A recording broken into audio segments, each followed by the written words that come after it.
Pra në mënyrë të përmbledhur, mesazhet kryesore të Eric Wentz sot ishin: prioriteti im do të jetë lufta kundër korrupsionit dhe krimit të organizuar, SPAK është një institucion jo politik, i pavarur dhe i suksesshëm, do të mbështes veprimtarinë e SPAK-ut dhe institucioneve të drejtësisë. Porto Romano është shumë i rëndësishëm për synimet strategjike të NATO-s, do të punoj për të mbështetur bizneset amerikane në Shqipëri. Shqipëria mbetet një aleat i rëndësishëm i Shteteve të Bashkuara të Amerikës, siguria rajonale dhe bashkëpunimi strategjik do të jenë prioritetet e mandatit tim. Pra në mënyrë të përmbledhur, këto ishin mesazhet. Shtuni, çfarë të bëri më shumë përshtypje nga paraqitja e parë e Eric Wentz sot? Është një general me 3 yje, është një person i cili e ka testuar veten, ka diku 35 vjet eksperiencë ushtarake, ka eksperiencë në leadership, në kontroll, në komand. Është një ambasador i emëruar që shpresojmë do të konfirmohet nga Senati, i cili vjen me një bagazh jashtëzakonisht të rëndësishëm dhe të testuar në terren, nuk është teoricien, nuk është diplomat standard, është një person i cili vjen me një bagazh aftësish pragmatike dhe shpresoj që do të ketë një qasje të fokusuar tek arritjet dhe jo thjesht tek mesazhet, sepse mesazhet arrin deri diku qëllimin e tyre, por mendoj duhet të ketë më tepër fokus tek arritjet praktike. Dhe unë shpresoj që ato do të vinë sa i përket Shqipërisë. Mirë, Shtuni, tani sot Wentz foli më shumë, nuk foli për politikën, as për opozitën, as për qeverinë, foli më shumë për SPAK-un, për korrupsionin, për NATO-n. Çfarë mesazhi po i japin Shtetet e Bashkuara të Amerikës Shqipërisë me këtë? Mendoj që ajo që pam sot nuk është diçka e re, është vazhdimsi, sa i përket qasjes së Shtetit Bashkuara ndaj Shqipërisë. Por, do të thënë, ta ndaj në 2 pjesë. E para, pika kryesore është sinjalizon ajo që pam se Shtetet Bashkuara e shohin Shqipërinë si një partner strategjik të NATO-s, që kërkon një mbështetje të fokusuar tek siguria, tek rendi, tek ligji, tek shundimi i ligjit dhe tek përballja me kërcënimet serioze ndërkombëtare që janë të natyrës sa i përket Shqipërisë, janë të natyrës krimit organizuar transnacional, i cili ka një ndikim të madh, do të thoja, në Shqipëri, edhe sa i përket domethënë larjes parave të pista, që deformojnë tregun, ekonominë shqiptare e kështu me radhë.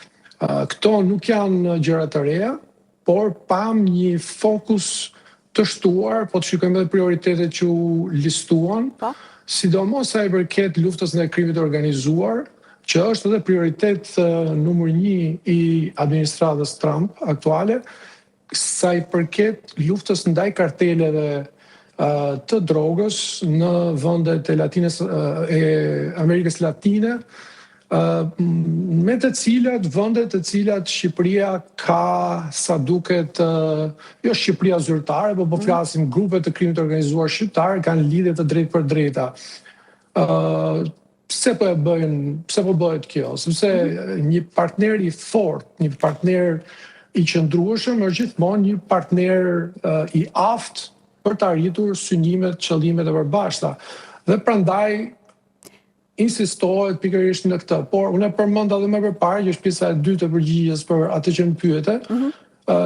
Kjo që dëgjuam sot nuk ishte asgjë e re. Po të shikojmë edhe prioritetet që ka pasur ambasadori Akin në 2019, por edhe ashtu edhe zoti Kostelançik, i cili nuk u miratua në Senat, po nuk e kaloi. Miratua, por po të shikojmë realisht prioritetet janë para shumë të njëjta. Do të thënë edhe zonja Yuri Kim, prioritetet kryesore i kishte tek reforma në drejtësi, antikorrupsioni, pastaj ishte forcimi i fuqive mbrojtëse të Shqipërisë në aspektin ushtarak, dhe e treta, nëse s'gaboj, ishte promovimi i një hapësirë më të mirë për bizneset, për Shtetet e Bashkuara, por jo vetëm me synimin që të vinin investime amerikane, FDI, Foreign Direct Investment, investime të drejt për drejta të huaja, por në aspektin e benefiteve, përmirësimeve ekonomike të cilat i shërbejnë të dyja vendeve, edhe Shtetet e Bashkuara dhe Amerikës. Dhe unë këtë pash si leitmotiv pikërisht edhe tek ambasadori i emëruar, që shpresojmë do të vi, i cili e kornizoi qasjen e prioriteteve të tija, pikërisht nga pikëvështrimi i reciprocitetit. Pra, çdo gjë që është e mirë për ne, është e mirë për Shqipërinë dhe çdo gjë që është e mirë për Shqipërinë është e mirë për ne. Kjo është shumë e rëndësishme. Mirë, Shtuni, ne këtu në Shqipëri jemi marrë shumë gjatë këto kohë e fundit me SPAK-un, a e kanë lëshuar Amerikanët SPAK-un, a do ta heqin ata vëmendjen nga SPAK-u, a do të ketë njëjtën mbështetje apo jo, kemi bërë emisione të gjata, ndërkohë që Eric Wend sot e quajti një institucion të pavarur, të suksesshëm, apolitik. Çfarë mesazhi jep kjo politikës shqiptare në gjykimin tënd? Edhe SPAK-ut vetë? Mendoj që mesazhet e qartë, të gjithë dëgjojmë të njëjtën gjë. Ishte një mesazh i drejtë për drejtë, nuk ishte, domethënë, thjesht çështje retorike, zgjedhja e fjalëve është domethënëse. Vlerësimi për SPAK nënkupton mbështetje të qartë punës institucioneve në vijimsi. Kjo ka peshë reale, po flas si në aspektin diplomatik ashtu edhe në aspektin politik, sepse nuk vjen dikush që të thotë, ambasadori nuk vjen aty me prioritete që i ka zhvilluar vetë në zyrën e tij. Nuk krijohen prioritetet në vakum, krijohen pikërisht në bazë të planeve strategjike afatgjatë që zhvillohen nga Departamenti i Shtetit, i cili ndjek udhëzimet e presidentit për secilin vend. Dhe çdo vend pastaj nëpërmjet Departamentit të Shtetit, për çdo vend ka nga një plan 4 vjeçar strategjik, i cili quhet, për çdo vend e kanë ata Integrated Country Strategy. Domethënë strategjia integruar për secilin vend. Pra të jemi të qartë, ajo që dëgjuam për SPAK-un nuk është diçka e re, nuk është diçka individuale, është vazhdimsi, mbështetje e qëndrueshme strategjike për një projekt afatgjatë me rëndësi, jo vetëm për Shqipërinë, por edhe Shtetet e Bashkuara. Domethënë, ky është një mesazh i cili për mendimin tim është i qartë, dhe nuk e shikoj si një deklarat individuale, personale përpara Senatit, por e shikoj si një vazhdimsi të një qasje strategjike të administratave amerikane sa i përket Shqipërisë dhe nevojës që kanë që tek Shqipëria të kenë një partner të aftë dhe jo të kapur nga krimi. Shtuni, po përmendjen e Porto Romano, do të diskutoj gjitha këto dhe me panelin e të ftuarve, po përmendjen e Porto Romano si një projekt strategjik, ti si e pe? Pse pikërisht vetëm Porto Romano? Çfarë mesazhi jep? Cili është, po themi, rëndësia që ka Shqipëria me këtë projekt për Shtetet e Bashkuara të Amerikës?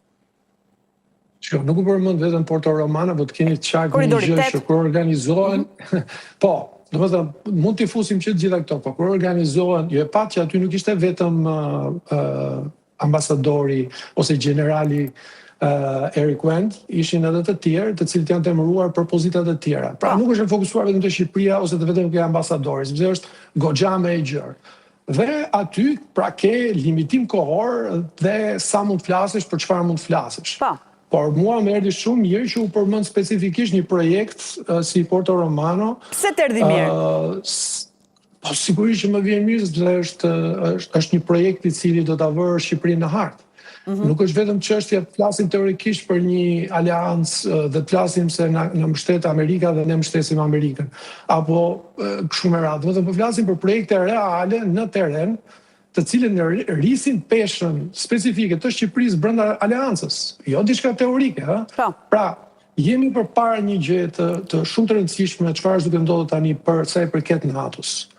Është riformatimi i aleancës. Dhe pozicionimi i Shqipërisë më mirë gjatë këtij procesi të riformatimit të aleancës së NATO-s është shumë i rëndësishëm. Pra, jemi përpara një, le të themi, evolucioni në fushën e mbrojtjes në Europë, për shkak të luftës Ukrainë, për shkak të luftës në Iran, për shkak të luftrave të tjera ose të ndosjeve të situatës gjeopolitike edhe në rajonet të tjera, por kryesisht për shkak të presionit që po i vijë vendeve të Europës që të mbajnë më shumë peshë në mbrojtjen e tyre. Kjo është bërë leitmotiv, është bërë refren i administratës Trump sa i përket mbrojtjes, sa i përket aleancës NATO-s, dhe kemi parë edhe tërheqjen e deklaruar të disa trupave nga Gjermania, apo jo, ose pezullimin e dislokimit të disa trupave tjera në Poloni. Dhe ka dhe elementet të tjera që do dalin, por të jemi qartë për një gjë. Të më thënë, Shqipëria po bëhet gradualisht një nyje shumë e rëndësishme ushtarake dhe logjistike, sidomos sa i përket pjesës shqyrglindore në kornizën e NATO-s. Veçanërisht po flas për Ballkanin Perëndimor, por jo vetëm në aspektin rajonal, sepse NATO nuk funksionon në atë mënyrë dhe jemi duke folur për mbështetje operacionale në krahun, si thon Southern Flank, krahun jugor dhe lindor të aleancës. Porto Romano padyshim po formsohet, le temi, si një pjesë kyçe e këtij evolucioni për cilin unë jam duke folur. Shtuni, një pyetje e fundit, përpara se ta mbyll. Në gjykimin tënd, po vjen thjesht një ambasador apo një njeri me një mision më të madh strategjik në rajon? Si është kjo procedura për të kaluar në Senat? Është një rrugë e vështirë apo mund të kaloj Eric Wendt, pra ndryshe nga ambasadori tjetër që nuk pati mundësinë të kalonte? Dhe një pyetje, po paketove dy pyetje. Tani, po t'i marrë me radhë. Atëherë, e para, generali Wendt nuk është një ambasador do si do, është një ambasador jashtëzakonisht serioz dhe përmenda general në pension me 35 vjetë eksperiencë shumë relevante. Është një ambasador me një kalibër të lartë që do të sjellë një vizion thellësisht strategjik për mendimin tim në një kohë ndryshimesh të thella në Europë. Dhe vjen një person me një eksperiencë të jashtëzakonshme në NATO që e njeh Shqipërinë, ka punuar me ushtrinë shqiptare, pra është një zgjedhje ideale për mendimin tim sa i përket Shqipërisë, pra nuk kemi duke folur për një ambasador të thjeshtë. Dhe e përmenda, është një general me 3 yje, nuk ka shumë general kështu të nivelit të ekspertizës që ka generali Wendt, dhe kam përshtypjen që sinjalizon një dëshirë për një zbatime më pragmatike nga ana e Shtetit Bashkuara të objektivave sa i përket sigurisë, sidomos kur flasim sigurisë nuk është vetëm siguria e mbrojtjes dhe NATO, po e përmendëm lufta kundër krimit të organizuar e kështu me radhë, dhe jo thjesht mesazhe tradicionale bashkëpunimi, por nga këto që i dëgjojmë rëndom nga diplomatët. Po, e drejtë. Sigurisht, arritje të prekshme në terren që vijnë nga një person me një kalibër dhe reputacion goxha të lartë.